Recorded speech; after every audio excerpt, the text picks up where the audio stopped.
एक छोटे से गांव में रामलाल नाम का गरीब किसान रहता था। उसके पास थोड़ी सी जमीन थी जो बारिश पर निर्भर थी। रामलाल बहुत मेहनती और ईमानदार था, लेकिन प्रकृति और आर्थिक समस्याओं ने उसकी जिंदगी को संघर्ष से भर दिया था। उसकी पत्नी और 3 बच्चे थे, जिनकी जिम्मेदारी उसे हर हाल में निभानी थी। एक साल गांव में सूखा पड़ गया। रामलाल की फसलें बर्बाद हो गईं। उसके पास परिवार का पेट भरने के लिए भी अनाज नहीं था। वह पहले ही साहूकार से कर्ज ले चुका था और अब कर्ज चुकाना उसके लिए नामुमकिन हो गया था। साहूकार ने उसे धमकी दी कि अगर कर्ज नहीं चुकाया गया तो उसकी जमीन छीन ली जाएगी।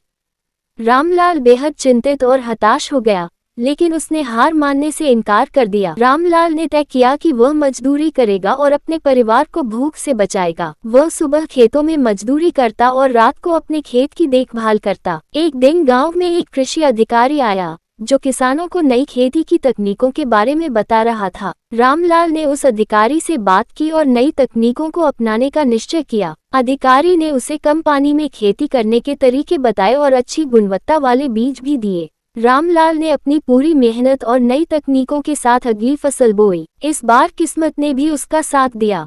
मौसम ठीक था और फसल बहुत अच्छी हुई। रामलाल ने अपनी फसल को बाजार में बेचकर अच्छा मुनाफा कमाया।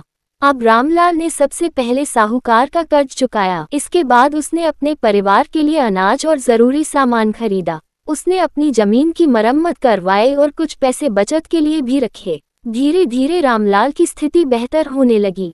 अब वह अन्य किसानों को भी नई तकनीकों के बारे में बताने लगा और उनकी मदद करने लगा। रामलाल की मेहनत, लगन और संघर्ष की यह कहानी हमें सिखाती है कि कठिनाइयां चाहे जितनी भी बड़ी क्यों न हो, अगर इंसान में मेहनत और सीखने की इच्छा हो तो वह हर मुश्किल को पार कर सकता है। आज रामलाल न केवल अपने परिवार का जीवन बेहतर बना चुका था, बल्कि वह गांव के किसानों के लिए प्रेरणा का स्रोत बन गया था। उसकी कहानी संघर्ष और सफलता का प्रतीक बन गई। गरीब किसान रामलाल की यह कहानी हर व्यक्ति को ये संदेश देती है कि मेहनत और धैर्य से जीवन की हर समस्या का हल निकाला जा सकता है।